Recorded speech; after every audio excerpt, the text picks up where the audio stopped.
Welcome back. So today I'm going to go ahead and go over some of the basic commands in the Linux terminal. So there'll be others. There are around 3,000 Linux commands, something like that. I'm not sure, was it actually 2 or 3? It doesn't matter. You don't need to know all of them. It's unimportant. You need to know the ones that you will use.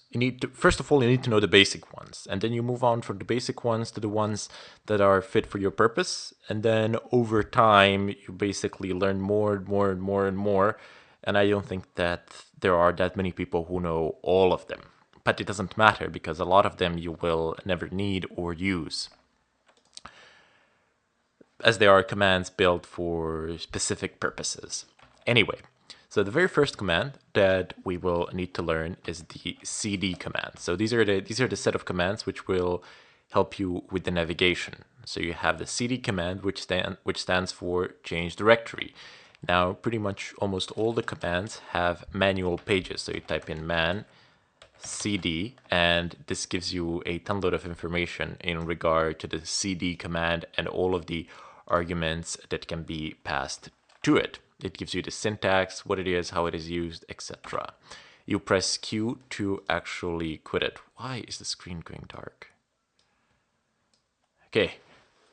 Anyway, the arguments that are passed to the commands, well, I'm not going to do the demo on that with the CD, I'll do it with the ls, but here let me just show you how the CD works. If you press CD and if you type in slash, I don't know, home, and then just press tab, it's going to autocomplete. So tab autocompletes commands. If I press tab twice, it's going to give me the list of possibilities, but I can just type in CD, and now I am in that folder. I am in that directory. And if I type in pwd, which stands for print working directory, and press enter, that's going to tell me exactly where I am at the moment. So this is my working directory. Another command is ls, which lists the contents of the current directory. ls can be passed argument. You can pass arguments. So you pass arguments with a dash, and then you specify which argument you wish to pass. And if I state ls-l, that will tell me that will give me a detailed listing in terms of the file. So it will give me permissions, who is the owner, which group owns it, what is the file name, etc. You have some other information here, but I'll explain it shortly. You don't need to know all of it. If I type in another argument, which is h, it's going to tell me the exact size of each file in a human readable format. So 4.8 megabytes, 64 kilobytes, and so on and so forth. Not all of them are listed for some strange reason. It doesn't really matter. Most of the time, it's going to work out just fine. It's probably working out just fine. I just can't see why it's not printing it out the way I wanted to do, the way I wanted it to. But -h in general gives you the human readable format. You can also type in man ls, and it's going to give you a lot of listing in terms of all the arguments that can be passed. You have a serious amount of them. Like, quite literally here, it stands for human readable with -l or -s print. Human readable sizes, 1 kilobyte, 234 megabytes, 2 gigabytes, etc. It's gonna give you it's gonna tell you the sizes. Anyway, so I'm just gonna go ahead and press Q to quit this. One of the other commands that you can use is the uname-a, and that's gonna, -a stands for all in general, and that's gonna tell you well, this is my domain, this is the host name, and then this is the kernel version here, and I'm running Fedora 23. You might have done, 24 is out, I will update 24, but no significant difference in terms of what we are going to be doing. 22, 23, 24, and probably 25 will be almost exactly the same for our purpose. If not exactly the same. I mean, there aren't any real differences there that would affect us. Anyway, if you type in uname-r, another argument, that's just going to give you the kernel. So let's go ahead and clear that. You clear it with Control L or by typing in the command clear to clear the screen. There's also a dice command which is called history, and it gives you a listing of all the commands that you've typed in. Well, at least 1,000 of them, or however many you've actually configured. You configure it from here. You just go File, Settings, Edit Current Profile. And this is also where you can configure your terminal, how you wish it to look like. So if you go into Appearance, you can like set these colors. I prefer to use this one as it is light on my eyes, or this one. Generally, in between one of the two I pick, it doesn't really matter for me because it's just something, because I spend a lot of time in front of the computer. I always choose the colors that suit my eyes the best. And you see it says scrolling 1,000 lines. So you can alter this any way you like. Actually, let's put it back to the white one, as it is better for you, because you can see it better. Okay, so let's clear the screen. Next up, we're gonna go ahead and take a look at chmod and chown and touch. So if I type in touch and if I type in test, this is going to create a file test. If I type in ls, test is there. There's also ll, a short version of ls-l, and it's still going to be there. As you can see it, it's test is here and it's here. If I press Control to clear the screen. Now if I type in ll space test, I just want to get a listing for a particular file. I can see that the chronic, which is the user that owns the file test, and the group chronic owns the file test as well. These here, dash stands for a file. You have a D, which stands for a directory, and L, which stands for a link. I think you have a few more of them for pipes, etc., but doesn't really matter now. We'll get into pipes when we start messing around with traffic down along the merry road. So you have the first three signify the permissions for the user. The second three signify the permissions for the group. And the last three signify the permissions for the world, so what anybody else can do to the file. And these are called discretionary access controls. This has nothing to do with mandatory access controls, which is SC Linux. So this is just the first layer of security. If you can chmod and you can change the permissions by typing in a set of numbers like this. 777 is the global set of permissions. I would strongly suggest that you go out onto the net and you take a look at chmod and man chmod, because it's such an extensive, well, maybe not that much of an extensive command, but you see these permissions, they have a logic of their own. So chmod, if you type in like 777, that's a global mode, but you can also type in 055 or something like that, and that's gonna enable you to give different permissions. But you need to take a look at these numbers and what each one of them represents here. Actually, let me just go ahead and look it up for you. File permissions. There was a very good explanation on the net out there for this. It's not really an explanation of the chmod. It just gives you the listing on the numbers. And the listing on the numbers is the thing that I'm looking for now. Yep, there we go. So if you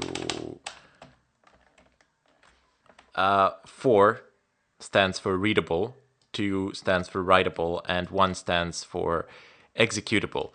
But you see these R, W, and X? Well, they can also be used, and I can do this. chmod, instead of typing in numbers, I can just type in +X to test. Yep.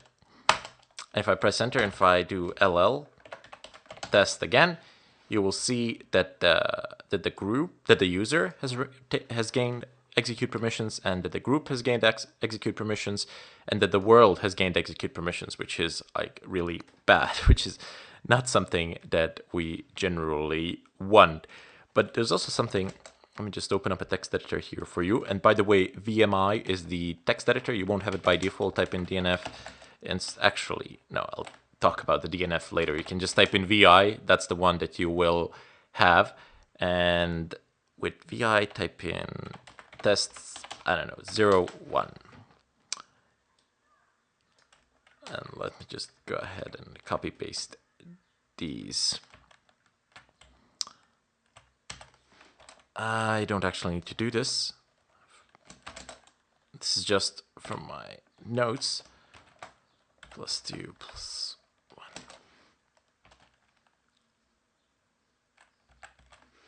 Okay. Read. I don't know why the copy pasting didn't work out there. Sometimes it doesn't. Maybe because I'm stupid or something. So 7. It's actually 4 + 2 + 1. So read, write, execute. 4 is read, 2 is write, 1 is execute. So 4 + 2 + 1, basically, yeah, that's equal to 7.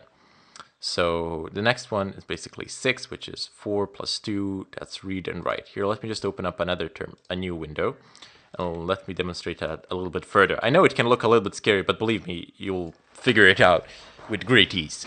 So ls test, right? ll test, there you go. So it has all these permissions. And one number,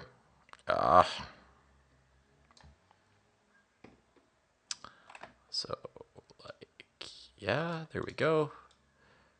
So look, if you specify one number, so chmod, and the first number will signify the permissions for the user.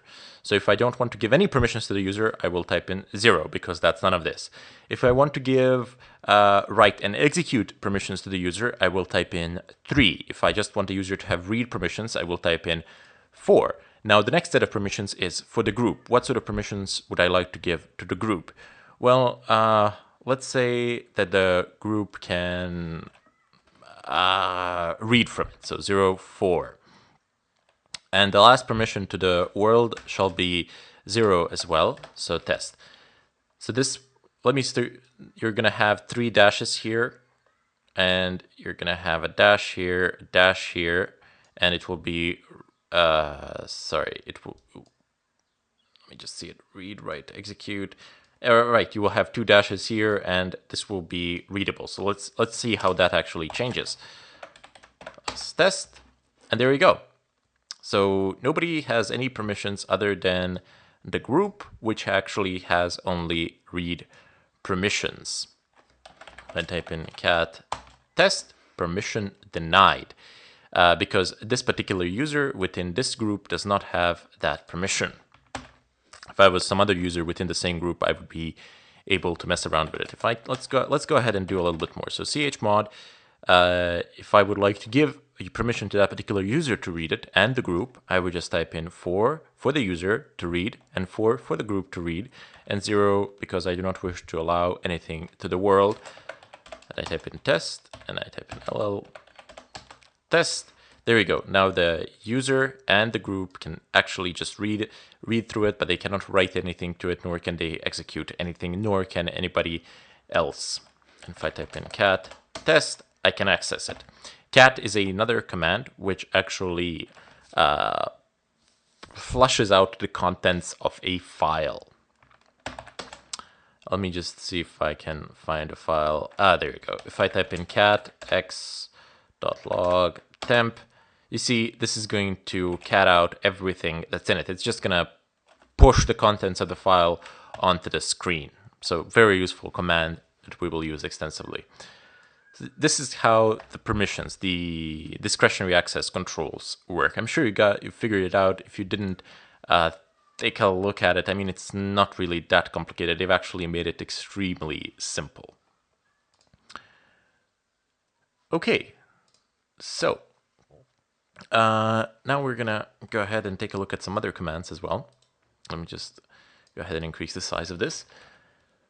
You have move. So move command actually moves a file or a folder from one path to the other. So if I have test And if I move it to home chronic documents, it's gonna be moved from that folder to the other one. And if I type in home chronic documents test, it's going to be here and it will retain all the permissions that it had previously.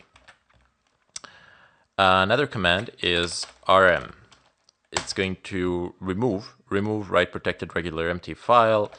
Yes, goodbye, that will remove it. If you wish to remove a folder, you need to type in -rf, and it's going to actually remove a folder. Be very careful with move command, with rm command, which stands for remove, because once you have deleted something, there really isn't any real way of getting it back. So it's not like in Windows where you put it into a trash can or something like that. Once you have deleted it with rm, it's gone. Say goodbye to it. Never gonna see it again. There are a few others, but I'm gonna cut the tutorial here and we'll come back in the follow-up.